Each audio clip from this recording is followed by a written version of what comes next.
Alors, pourquoi on arrête la 2G aux Antilles-Guyane? D'abord parce qu'on est un opérateur innovant.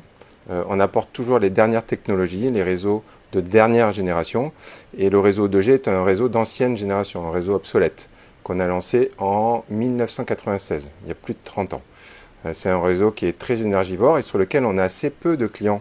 Aujourd'hui, il ne reste plus que 2% de nos clients qui utilisent ce réseau.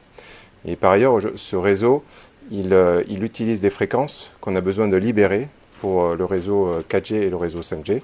Donc on va accompagner nos clients sur l'arrêt de ce réseau au cours de l'année 2026. Il faut savoir aussi que ce réseau il consomme beaucoup plus d'énergie qu'un réseau 4G ou 5G. Pour vous donner un ordre de grandeur, pour la data, un gigaoctet de data, il consomme 500 fois plus d'énergie le réseau 2G que le réseau 5G. Donc c'est vraiment la raison pour laquelle on décide d'arrêter ce réseau 2G en 2026.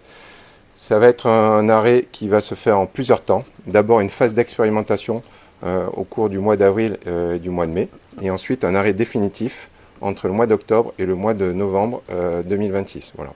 Aujourd'hui, il nous reste à peu près un peu plus de 5000 clients qui l'utilisent. Donc on accompagne ces clients pour arrêter ce réseau. On a 1000 clients qui ont une carte SIM qui n'est que 2G. Donc malgré nos multiples relances, on encourage tous ces clients à venir en boutique. C'est gratuit pour changer leur carte SIM.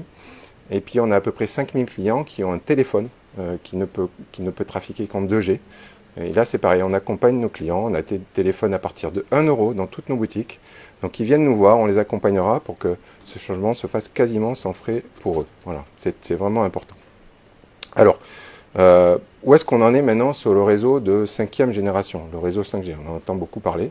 On l'a lancé en 2023 en Guyane et aux îles du Nord. Pourquoi on l'a lancé en 2023 sur ces territoires? Parce qu'on a eu les autorisations du régulateur. Et par contre, sur les Antilles, on les a eu plus tard. On les a eu en 2025. On les a eu en février 2025. Et le jour même où on a eu les autorisations, on a ouvert le réseau 5G sur la Guadeloupe et la Martinique. Où on en est aujourd'hui? Un peu plus de 15% de nos clients utilisent déjà le réseau 5G. C'est une adoption très très rapide. Ce que je peux vous dire aussi, c'est que on couvre actuellement, c'est une question, hein, où est-ce qu'on en est de la couverture?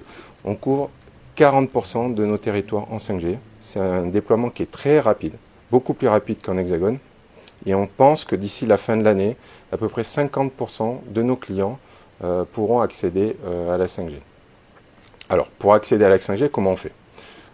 Il faut avoir une offre compatible, il faut avoir un téléphone compatible, et surtout, il faut penser à l'activer sur son téléphone. On a beaucoup de nos clients qui nous disent « je ne comprends pas pourquoi je n'accède pas à la 5G ».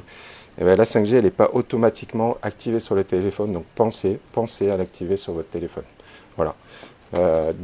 Aujourd'hui, Orange est vraiment au cœur de l'aménagement numérique de nos territoires.